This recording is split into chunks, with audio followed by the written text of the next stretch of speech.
Okay, I'm going to do it. Let's talk about the Cleveland media.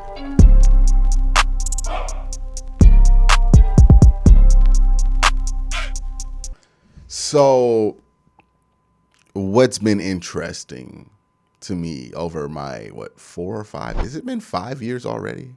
Has it been half a decade? It's been a while. Yeah, it's about to be, we're on our 5th year. Okay, so I've been doing this for a little while now.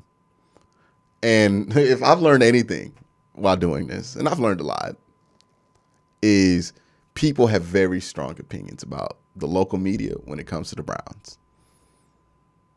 And that's always been interesting to me because me, even as a fan, my anger has never really been with the media when it comes to my Browns fandom. Like, I just didn't traffic in those lanes before I started doing this. But as I kept doing, it's like, okay, people really don't like the local media. People really have like beefs with certain beat reporters. And maybe this is just something that exists online and on Twitter, but it does still exist.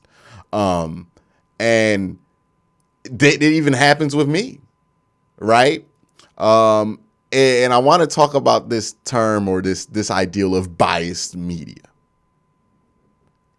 Because I think that term's kind of BS. Not because people aren't biased. I think everybody's biased. I think it's actually the opposite. I don't think biased media exists because all media is biased. Right? Every media is ultimately made by people. People have personal experiences that inform their opinion. Those same people make content, make articles, write papers, make YouTube videos, and those videos are partly informed by the personal biases that I have developed over my years of life, which makes my content unique. Every piece of media is biased. The ones you like and the ones you don't is biased. The ideal of unbiased media is a myth to me. Doesn't exist. Can somebody be fair? Yes. That's important. You want fair media. You want somebody who, hey, look, I think this. Like with Perion Winfrey, for example, right? I'm as big as a Perion Winfrey supporter as you'll find. Literally nobody has done as many Perion Winfrey videos as me in a positive direction.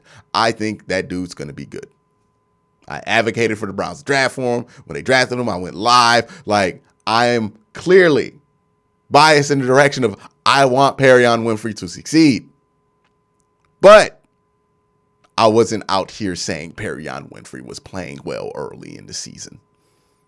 You know what I mean?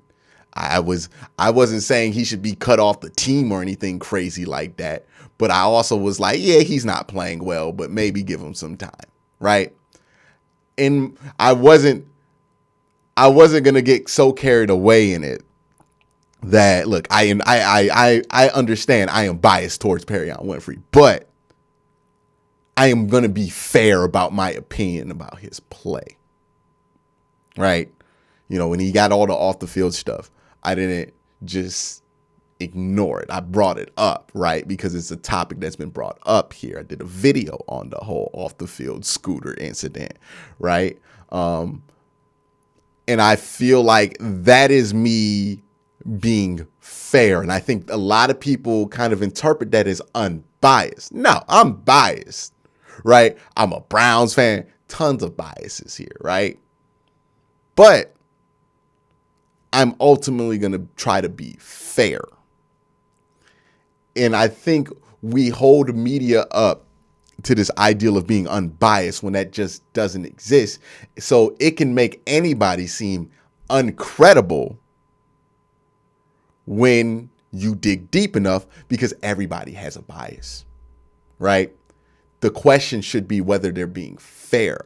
Are these people making arguments in good faith, right? One of the things I saw was a beautiful thread between Jake Burns and Hayden Grove. Hayden Grove is a beat reporter for, I believe, Cleveland.com. And I think that, well, he's also social media manager there too. And Jake Burns had him on the show. He's a great film breakdown guy. He works for OBR, Blue Wire, all that. And they had a great conversation about Kevin Stefanski because Hayden kind of made it clear that he feels like Kevin should be fired. And Jake does not feel that way, right?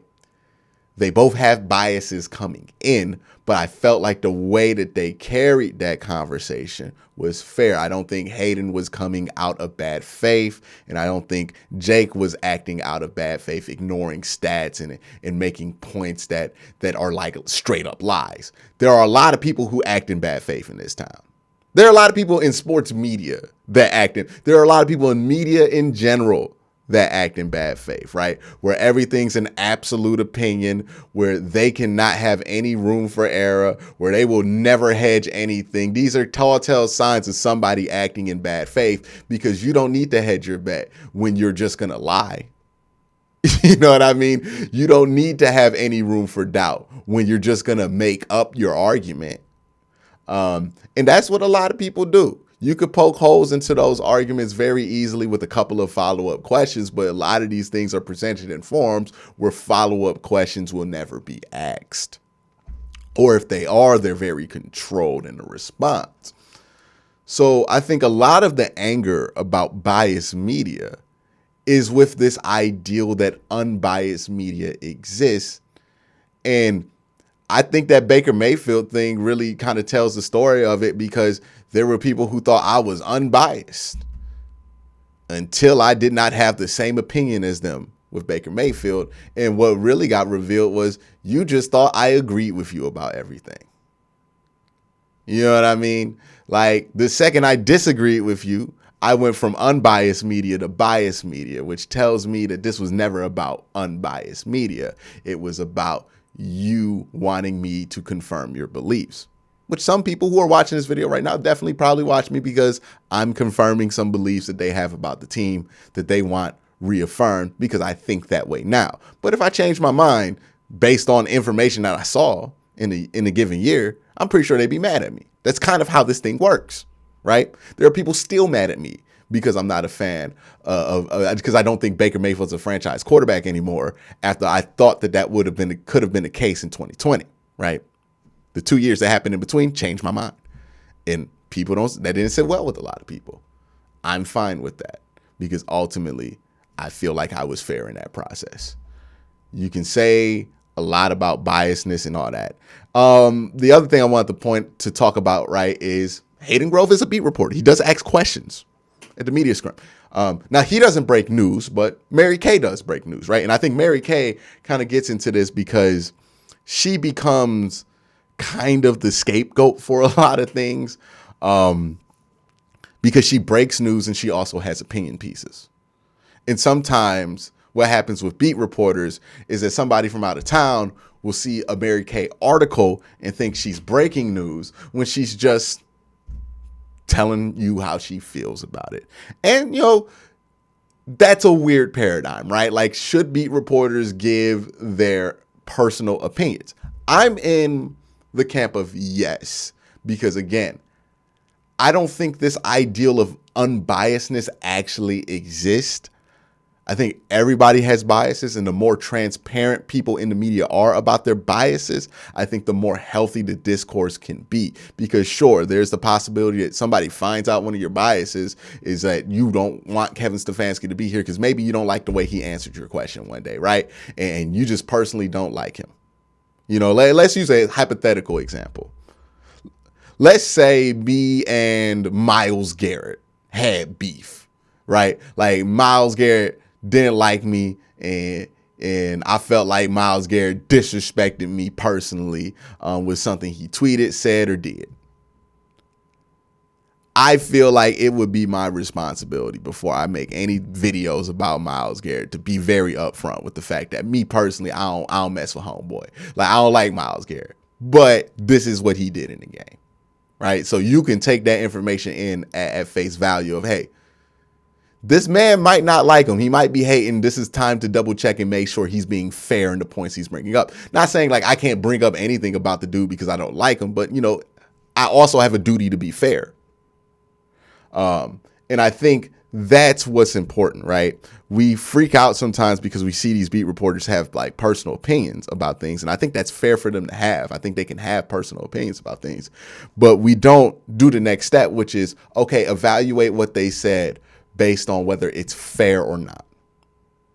And a lot of times it's hard for us to do it because we're so wrapped up or we're so sucked into one opinion on a tribal war that we kind of lose sight of objectiveness and we lose sight on fairness because we're used to everything being unfair and people are just attacking and all that, right? Like whenever somebody puts in their tweet, X player gets so much unreasonable hate, that's usually should be a tall. If you ever tweet that, that's usually a tall tale sign that you are deep in somebody's hive and you are unable to see objective reality about that player.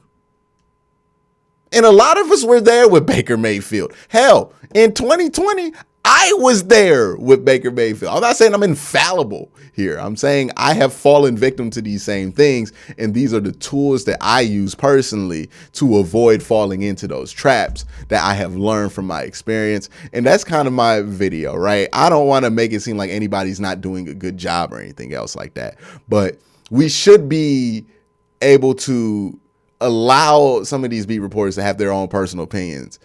That's fine. But judge them based on whether their takes and how they go about it are fair. Are they purposely leaving out information? Are they kind of like do they kind of not know what they're talking about when they're complaining about certain stuff? Like, are they saying things that are obvious giveaways that they don't know what it is that they're talking about?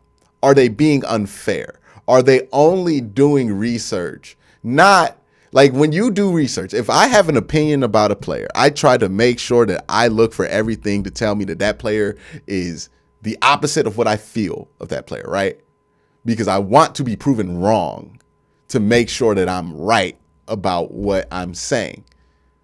But a lot of people only conduct research through confirmation bias, which is this player is good. Let me find all the stats that say this player is good, post those stats, and ignore everything else that I don't like, that doesn't support my argument. I think you should include it all. But that's my thoughts on this. Let me know your thoughts down below. I'm pretty sure a lot of y'all didn't wait before y'all started commenting, but those of you who did wait to the 12-minute like bar, give me a salute emoji in the chat with your comment so I know that you did it, that you actually watched through the whole video, and I'll show some extra love to those of y'all who put the salute there. But that's it for this day. Y'all have a great day. Have a good night.